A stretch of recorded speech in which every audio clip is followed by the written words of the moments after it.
পুলিশকে তো রিঅর্গানাইজ করতে হবে। পুলিশকে হত্যা করেছেন, পুলিশকে আগুন দিয়ে পুড়িয়ে দিয়েছেন, পুলিশকে হত্যা করে উল্টা করে টানিয়ে রেখেছেন, যাত্রাবাড়ি ঘটেছে, এগুলোর বিচার হতে হবে তো। কিন্তু জামাত এবং এনসিপি ভাবছে এই বিচারটা আসলে তাদের ভিতরে, তাদেরকে এই বিচারে আনা হতে পারে, এই কারণে তাদের ভিতরে আতঙ্ক শুরু হয়ে গেছে এবং এটার বিরোধিতা করছে।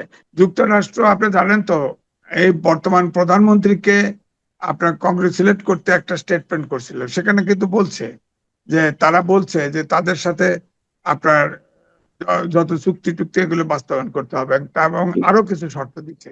সুতরাং এটা তো বোঝাই যাচ্ছে এখন যুক্তরাষ্ট্রকে চ্যালেঞ্জ করা তো খুব কঠিন, যে গোপন চুক্তি করে ফাঁসায় দিয়ে গেছে অন্তর্বর্তীকালীন সরকার।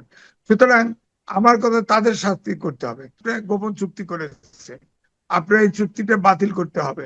চুক্তিটা আমাদের পক্ষে নয়। আপনি কি বলতে পারেন যে জামাত বা এনসিপির পক্ষ থেকে এই চুক্তির ব্যাপারে কোনো কথা বলা হয়েছে? আমন্ত্রণ জানাচ্ছি প্রিয় দর্শক, মানচিত্রের নিয়মিত আয়োজন কথোপকথনে স্বাধীনতা মাসের প্রথম দিনটিতে আমরা শ্রদ্ধাবনত চিত্তে স্মরণ করছি সকল বীর শহীদদের এবং সব মুক্তিযোদ্ধাদের। সাধারণত এই প্রথম দিনটিতে আমাদের সঙ্গে যুক্ত রয়েছেন সিনিয়র সাংবাদিক, দ্য ফিনান্সিয়াল পোস্টের উপদেষ্টা সম্পাদক এবং অবশ্যই যিনি নিজেও একজন মুক্তিযোদ্ধা, সিনিয়র সাংবাদিক এম এ আজিজ। সাংবাদিক এম এ আজিজ, আপনাকে স্বাগত জানাচ্ছি এবং আজকের এই দিনটিতে অবশ্যই আপনার প্রতি বিশেষ শ্রদ্ধা। আপনার কাছ থেকে প্রথমে একটু জানতে চাচ্ছিলাম যে পুলিশ হত্যার তদন্ত নিয়ে যা কিছু ঘটছে, এক ধরনের হুঙ্কার ছাড়া হচ্ছে বিএনপির প্রতি জামাত এবং এনসিপির মাধ্যমে তারা রাজপথে নামার হুঁশিয়ারি দিচ্ছে। আসলে সমস্যাটি কোথায়? তার মানে এটি দ্বারা তারা কি মিন করতে চাইছে, আমরাও কি ধরে নেব? ধন্যবাদ আপনাকে। দেখেন, আজকে 1 মার্চ আপনার আসলে আন্দোলন, মুক্তিযুদ্ধের আন্দোলনের সূতিকাগার আজকেই শুরু হয় সবকিছুই। যাই হোক, আমি আপনার প্রশ্নে আসি। দেখেন, মুক্তিযুদ্ধের সময় 1900 মুক্তিযুদ্ধের সময়ও কিন্তু দেশ স্বাধীন হলো। স্বাধীন হওয়ার পরে 72 সাল পর্যন্ত দেখা গেল মুক্তিযোদ্ধাদেরকে নানাভাবে হ্যারাস করতে শুরু করা গেল স্বাধীনতা শত্রুরা। আপনি দেখেন, আমাকেও বহুবার থানায় ধরে ধরে নিয়ে যাওয়া হয়েছে, আমার বাবা ছাড়িয়ে আনিয়েছে। তো তখন 1972 সালে একটা ইন্ডিপেন্ডেন্ট অধ্যাদেশ জারি করা হলো যে মুক্তিযুদ্ধের সময় যারা মুক্তিযোদ্ধা ছিল তাদেরকে কোনো দায় মুক্তি দেওয়া হলো। সেটাকে অনুসরণ করেই আপনার এই সরকার, অর্থাৎ অন্তর্বর্তীকালীন সরকার, আপনার জুলাই এবং অগস্টের অভ্যুত্থানে পুরা 2টা মাস কিন্তু দায় মুক্তি দেওয়া হলো। এখন প্রশ্ন হচ্ছে যে মুক্তিযুদ্ধের সময়ে ঠিক 72 সালে এসে, 71 সালে মুক্তিযুদ্ধ হলো, 72 সালে এসে দায় মুক্তি দেওয়া হলো। আর এরা দায় মুক্তি দিল জুলাই এবং অগাস্ট। আপনার 5 তারিখে অভ্যুত্থানে পট পরিবর্তন হলো, অভ্যুত্থানে তখন ফ্যাসিস্ট সরকার পালিয়ে গেল। তারপরে আপনি খেয়াল করে দেখেন, 5 তারিখের পরে আপনার সবগুলো প্রায় 60% থানা জ্বালিয়ে দেওয়া হলো, পুলিশ হত্যা করা হলো, অনেক দিন অনেক রকম স্থাপনা জ্বালিয়ে দেওয়া হলো, ফ্রান্স থেকে উস্কানি দেওয়া হলো এবং বুলডোজার দিয়ে অনেক সরকারি স্থাপনা, ধরেন 32 নম্বরে যে বাড়ি ভাঙে দেওয়া হলো, বলা হলো ফ্যাসিস্টের আতুর ঘর। আসলে সেটা তো একটা ট্রাস্ট ছিল, এটা তো সরকারি প্রপার্টি ছিল। সব ভেঙে চুরে হেরে উঠাও, দখল ও দখল ইত্যাদি ইত্যাদি। সুতরাং আমার বক্তব্য হচ্ছে যে 5 তারিখের পরে বিএনপির তরফ থেকে বলা হয়েছে যে 5 তারিখের পরে যে পুলিশ হত্যা হয়েছে তাদের বিচার হবে। তা আপনি ফৌজদারি অপরাধ, 5 তারিখে অভ্যুত্থান ঘটে গেছে, তারপরে যে হত্যাযজ্ঞ চালিয়েছেন, ফৌজদারি অপরাধ যে যারা সংগঠিত করেছে তাদের বিচার হবে না? যদি আইনের শাসন আনতে চান, ফিরিয়ে আনতে চান, আইনের শাসন আনতে চান, যেমন মব সন্ত্রাস বন্ধ করতে হবে, তেমনি আপনার তাদের তো বিচার করতে হবে। বিচার না করলে তো দেখা গেল আপনাকে আমি হত্যা করে ফেললাম, আমাকে আপনি হত্যা করলেন, এটার বিচার হবে না। যে আমরা টকশো করি সুতরাং আমি হত্যা করার অধিকার আছে, এগুলো করলে তো হবে না। দেশে মব সন্ত্রাস এবং আইনের শাসন, সুশাসন, যেন অভ্যুত্থানের সময়ে পরোক্ষভাবে যেটা ছিল গণতন্ত্র, আইনের শাসন, সুশাসন, তা আইনের শাসন যদি আপনি করতে চান, তাহলে তো আপনার পুলিশ দিয়ে হত্যা করা হয়েছে, পুলিশ এখনো ট্রমাতে ভোগে। আপনি দেখেন মাহাদি নামে একটা ছেলে, সে থানায় ঢুকে বলল না যে আমরা থানা জ্বালিয়ে দিয়েছি, জি পুলিশ হত্যা করেছি, আমার দুইজনকে ছেড়ে দিতে হবে। এবং ছেড়ে দিল ঠিকই, আবার কোর্টে গেল, কোর্টে দেওয়ার পর আবার সাথে সাথে রাত্রে জামিন দিয়ে দিল। তার মানে আপনি খেয়াল করে দেখেন, পুলিশও টমাতে আছে, বিচারকও টমাতে আছে। সুতরাং আইনের শাসন এখন প্রতিষ্ঠা করতে হবে।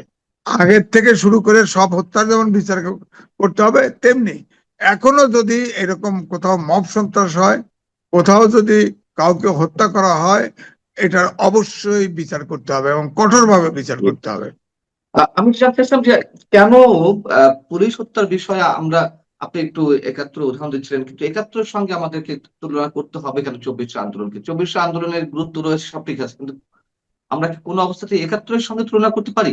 আর দ্বিতীয় কথা হচ্ছে যে, যে প্রশ্নটি প্রথমেই আমার ছিল যে জামাত এবং এনসিপি এই বিচারটি চাইছে না, তার মানে কি ক্লিয়ার যে পুলিশ হত্যা তারা করেছে, এই জন্য তারা এই হত্যাকাণ্ডে কোনো ধরনের বিচার চাইছে না?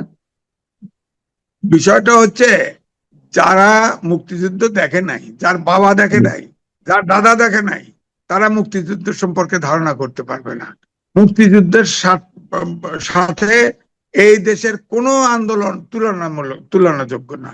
কিন্তু তারা মুক্তিযুদ্ধের সাথে এই জন্যই তুলনা করে আইনটা ইমপ্লিমেন্ট দেওয়ার চেষ্টা করেছে যে মুক্তিযুদ্ধের সময় দেওয়া হয়েছে, কিন্তু খেয়াল করে নাই যে মুক্তিযুদ্ধের সময় এটা ৭২ সালে দেওয়া হয়েছে, ৭১ সালে মুক্তিযুদ্ধ হয়েছে এবং মুক্তিযুদ্ধ পিরিয়ডের জন্য দেওয়া হয়েছে।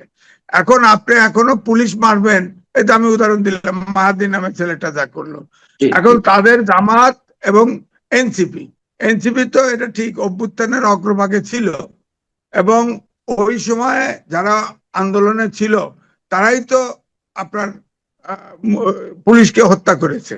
তাদের ধারণা যে এই পুলিশের হত্যার যদি বিচার হয় তাহলে তাদের ভিতরে ফাঁসবে, কিন্তু তাদের ভিতরে তো ফাঁসবে না। ফাঁসলে তো ওই অভ্যুত্থানে তো সব শক্তি ছিল, সব শক্তি, হ্যাঁ, ছাত্র অগ্রভাগে ছিল, দেশ স্বাধীন না, ৫২ সাল থেকে সব আন্দোলনে ছাত্র অগ্রভাগে ছিল, কিন্তু এই ছাত্ররা যত বিতর্কিত হয়েছে এবং সুতরাং তাদের ভিতরে একটা ভয় ঢুকেছে।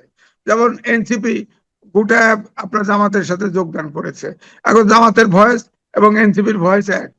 তাদের ধারণা যে তাদের বিচার করার জন্য তাদেরকে নিয়ে এই পুলিশের ভিতরে বিচার করা হবে, তাদের ভিতরে আতঙ্ক থেকে এটা করা হচ্ছে। তা আমার কথা হচ্ছে যে পুলিশ জমাত থেকে বের করতে, পুলিশ ছাড়া তো চলতে পারবেন না। যাই বলেন, পুলিশকে তো রিঅর্গানাইজ করতে হবে।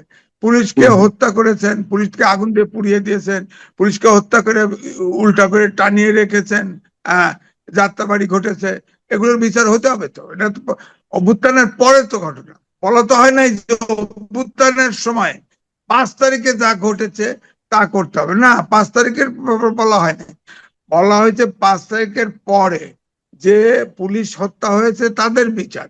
তো তারা নাগরিক না দেশের, তাদের বিচার হবে না। কিন্তু জামাত এবং এনসিপি ভাবছে এই বিচারটা আসলে তাদের ভিতরে, তাদেরকে এই বিচারে আনা হতে পারে, এই কারণে তাদের ভিতরে আতঙ্ক শুরু হয়ে গেছে এবং এটার বিরোধিতা করছে। কিন্তু আমি মনে করি আইনের শাসন যদি চান, সুশাসন যদি চান, তাহলে সব হত্যাকাণ্ডের বিচার হবে। এমনকি এমনকি আমি বলবো যে এই যে মব সন্ত্রাস করে যত জায়গা ভাঙা হয়েছে, যত কিছু দখল করা হয়েছে, যতগুলো জ্বালাও পোড়া করা হয়েছে, সবকিছুর বিচার হওয়া উচিত, যাতে ভবিষ্যতে আপনি নেপালে হয়েছে না, ছাত্র আন্দোলন করছে না, শ্রীলঙ্কায় করছে না, তারা তো শিক্ষা প্রতিষ্ঠানে ফেরত ফেরত গেছে, ওখানে তো প্রধানমন্ত্রীর দায়িত্ব নিয়েছে এক স্পিকার, সাথে সাথে নেপালে তো বলে দিয়েছে প্রথম শর্তই হচ্ছে তাদের শিক্ষা প্রতিষ্ঠানে ফেরত যেতে হবে, গেছে তো, এবং সরকার চলছে তো। সুতরাং আমাদের ইউনূস তাদেরকে ব্যবহার করতে চেষ্টা করেছে, তাদেরকে রাজনীতি দল করিয়েছে এবং দেশের অশান্তি যত তৈরি করা এই ডক্টর মোহাম্মদ ইউনূসের সরকার এটা করেছে এবং দেশটাকে ফোকলা বানিয়ে ফেলছে। বিশ্বব্যাংকের জরিপে বলা হয়েছে এই বছরের শেষে 3.5% জিডিপি হবে, অর্থাৎ সামনে দুর্ভিক্ষ হওয়ার সম্ভাবনা আছে। এই দেশকে আপনার ধরে রাখতে হলে, দেশকে টিকে রাখতে হলে আপনার আইন আইন অর্থনীতি থেকে শুরু করে সবকিছু ঠিক করা, এটা কিন্তু আমি মনে করি 3 মাসেও সম্ভব না, 180 দিনও, কিন্তু যাত্রা শুরু করতে হবে। আমার কথা হলো যাত্রাটা যদি জনগণের কাছে, ওই পিপুলস পারসেপশন বলছি, জনগণ যদি মনে করে সরকার আন্তরিকভাবে চেষ্টা করছে, তাহলে কিন্তু জনগণ সময় দিবে, নাহলে জনগণ সময় দিবে না তো। ডক্টর মোহাম্মদ ইউনূস এবং তার উপদেষ্টা পরিষদের সদস্যদের বিরুদ্ধে যে পরিমাণ দুর্নীতি অভিযোগ দুদকে জমা হচ্ছে এবং তার আগে থেকেই সাধারণ মানুষের একটি চরম দাবি যে এই উপদেষ্টা পরিষদ সদস্যরা যে দুর্নীতি করেছে, যে অনিয়ম করেছে, সেটির বিচার করা হোক। এবং একই সঙ্গে সিপিডি বলে রেখেছে সংবাদ সম্মেলনের মাধ্যমে, সেন্টার ফর পলিসি ডায়ালগ, যে তারা নির্বাচনের মাত্র 3 দিন আগে যুক্তরাষ্ট্রের সঙ্গে যে চুক্তি করেছে তা অবশ্যই বাতিল করতে হবে এবং কোনো অবস্থাতে এই চুক্তি গ্রহণযোগ্য নয়। আপনার মন্তব্য? শোনেন, 1 নম্বর কথা হলো চুক্তি, গোপন চুক্তি করে এসেছেন আমেরিকার সাথে। এই চুক্তি বাতিল করা খুব কঠিন আছে। দেখেন না, আমেরিকা ইরাকে দমন নড়িয়াকে তুলে নিয়ে আইছে, আপনার ভেনেজুয়েলার প্রেসিডেন্ট তুলে নিয়ে এসে বিচার করতেছে। এটা বড় কঠিন। সুতরাং এটা যে গোপন চুক্তি, এই সরকারের, অন্তর্বর্তীকালীন সরকারের করার ম্যান্ডেট ছিল না, এ কারণেও তাদের বিচার হওয়া উচিত। তারপরে ধরেন সংবিধান 106 অনুচ্ছেদ অনুযায়ী এই সরকার রেফারেন্স নিয়ে 148 অনুচ্ছেদ অনুযায়ী সরকার ওথ নিয়েছে সংবিধান সমুন্নত রাখার জন্য। সংবিধানের কোন মৌলিক সংস্কার তারা করতে পারে না, সংবিধানের সাথে সাংঘর্ষিক কোন সংস্কার তারা করতে পারে না। তারপরে ধরেন সংবিধানে ছিল বঙ্গবন্ধুর ছবি সব আপনার এমবেসিতে টানানো থাকবে। এক লেডি উপদেষ্টা এক দেশে গেছে, যা দেখছে, দেখার পরে ওখান থেকেই সব ছবি নামায় দিছে। তার বিচার হবে না? বিচার হতে হবে তো। যারা সংবিধান সমুন্নত রাখার জন্য ওথ নিল এই রাষ্ট্রপতির কাছে, যারা সংবিধান ভায়োলেট করছে তারও বিচার করতে হবে। আপনি দেখেন ডক্টর মোহাম্মদ ইউনূস, এই যে রাষ্ট্রপতি সাক্ষাৎ দিয়েছে, 18 মাস ক্ষমতায় থেকেছে, একদিন সাংবিধানিক বাধ্যবাধকতা থাকার সত্ত্বেও একদিন রাষ্ট্রপতির সাথে দেখা করে নাই, এই চুক্তি সম্পর্কে ব্রিফ করে নাই, বিদেশে কি করে আসলো না আসলো ব্রিফ করে নাই। এগুলো তো সাংবিধানিক বাধ্যবাধকতা, উনি জান নাই। উনি ওনার দেখেন, উনি ওনার নামে, গ্রামীণ ব্যাংকের নামে, গ্রামীণ ফোনের নামে দুনিয়ার প্রতিষ্ঠান, আপনি উত্তরা যান, বিয়ে বাড়ির অর্ধেক জায়গা দখল করছে সে, অর্ধেক জায়গা। টাকা পয়সা কোত্থেকে আসে? ট্রাস্ট করছে ওনার ইয়াতে, কি, তার ব্যাংকের নামে, ওখানে ট্রাস্টটা করছে তার পারিবারিক নামে। টাকা আসলো কোত্থেকে? সুতরাং আমার কথা হচ্ছে যে তার তো বিচার হতে হবে। তারা যদি লুট করে থাকে, তারা ঠিক আছে, অভ্যুত্থানের সময় তাদেরকে আনা হয়েছে, তারা সরকার পরিচালনা করছে, কিন্তু তারা যে যে জায়গায় সংবিধান ভায়োলেট করছে, যে যে জায়গায় প্রশ্ন আছে, যে টাকা লুট করেছে, যে দুদুকে, অন্তত পক্ষে দুদুকে তো আমি অভিযোগ দিতে যাচ্ছি না, দুদক তো দিচ্ছে, যাদের প্রমাণ সহ দুদুকে অভিযোগ দিচ্ছে, তো দুদক তদন্ত করুক। তারা যদি ক্রাইম করে থাকে তাদের বিচার হোক, এবং বিচার তো এমনিতে জনপ্রিয়তা আছে। আমার প্রশ্ন হচ্ছে যে, আমরা তো বলছি যে যুক্তরাষ্ট্রের সঙ্গে যে চুক্তিটি করেছে অন্তর্বর্তী সরকার ডক্টর ইউনূসের নেতৃত্বে, তো সেই চুক্তি বাতিল করা খুব কঠিন হতে পারে। আর যদি কঠিন হয়ে থাকে তাহলে কি বিএনপি কোন রকম ভাবে চাপে পড়তে যাচ্ছে যুক্তরাষ্ট্রের মাধ্যমে, অর্থনৈতিক ভাবে হোক বা রাজনৈতিক ভাবে হোক? দেখেন, যুক্তরাষ্ট্র, আপনি জানেন তো, এই বর্তমান প্রধানমন্ত্রীকে আপনার কংগ্রেচুলেট করতে একটা স্টেটমেন্ট করছিল, সেখানে কিন্তু বলছে যে, তারা বলছে যে তাদের সাথে আপনার যত চুক্তি টুক্তি এগুলো বাস্তবায়ন করতে হবে, এবং আরো কিছু শর্ত দিচ্ছে। সুতরাং এটা তো বোঝাই যাচ্ছে এখন যুক্তরাষ্ট্রকে চ্যালেঞ্জ করা তো খুব কঠিন, যে গোপন চুক্তি করে ফাঁসায় দিয়ে গেছে অন্তর্বর্তীকালীন সরকার। সুতরাং আমার কথা, তাদের শাস্তি করতে হবে। আর আপনি যেটা বলছেন যে এই সরকার চালাতে পারবে কিনা, দেখেন, আমরা 54-55 বছর দেশ স্বাধীন হয়েছে, এ পর্যন্ত কিন্তু আমরা জাতি গঠন করতে পারিনি। আপনি খেয়াল করে দেখেন, অন্তত ইংরেজি, বাংলা, আলিয়া মাদ্রাসা, কওমি মাদ্রাসা সহ অন্তত পক্ষে 12 প্রকারের শিক্ষা ব্যবস্থা আছে, এবং সবাইকে মাস্টার ডিগ্রি দেওয়া হয়, যার ফলে আমরা কোনো জাতীয় ইস্যুতে একমত হতে পারি না। আপনার সবগুলো চিন্তা, আমাদের 12 প্রকার চিন্তা করি, এই জাতি তো আমরা গঠন করতে পারি নাই। আজকে তো ধরেন, এই যে বললেন আপনি গোপন চুক্তি করেছে, আপনার এই চুক্তিটা বাতিল করতে হবে, চুক্তিটা আমাদের পক্ষে নয়। আপনি কি বলতে পারেন যে জামাত বা এনসিপির পক্ষ থেকে এই চুক্তির ব্যাপারে কোনো কথা বলা হয়েছে? আমরা তো একবার বলতেছি সরকারের পক্ষেও সম্ভব নয় চুক্তি বাতিল করা, বলছি, কিন্তু চুক্তির বিপক্ষে অবস্থান নিয়েছি। এটা আমাদের দেশের স্বার্থে নয়। আমাদের তুলা, আমরা তুলা আনবো, আমরা তাদের গম আনবো, আমরা তাদের অস্ত্র আনবো, আমরা তাদের বিমান আনবো, ইত্যাদি ইত্যাদি শর্ত দিয়ে গোপন চুক্তি করছে। এখন আরো চুক্তির ভিতরে কে আছে কে জানে। তাদেরকে আমরা এই এই প্রায় 80টা দেশে তাদের সেনা ঘাঁটি আছে। আর বাংলাদেশের দ্বীপের সেনা ঘাঁটি হবে কিনা, এগুলো আছে কিনা। ধরেন এই যে মানবিক করিডোর নামে একটা হয়েছে, এটা হচ্ছে কিনা।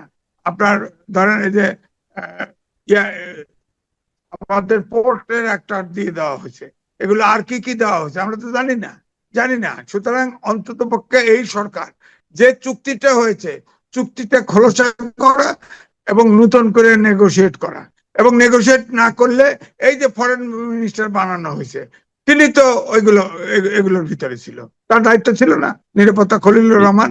তার তো এই সরকার, বর্তমান সরকার তার পদত্যাগ চেয়েছিল, তাকে কেন ফরেন মিনিস্টার বানালো? বিএনপির লোক অভাব ছিল? আপনি গভর্নর সরাই দিতে পারলেন, তাকে কেন আনলেন?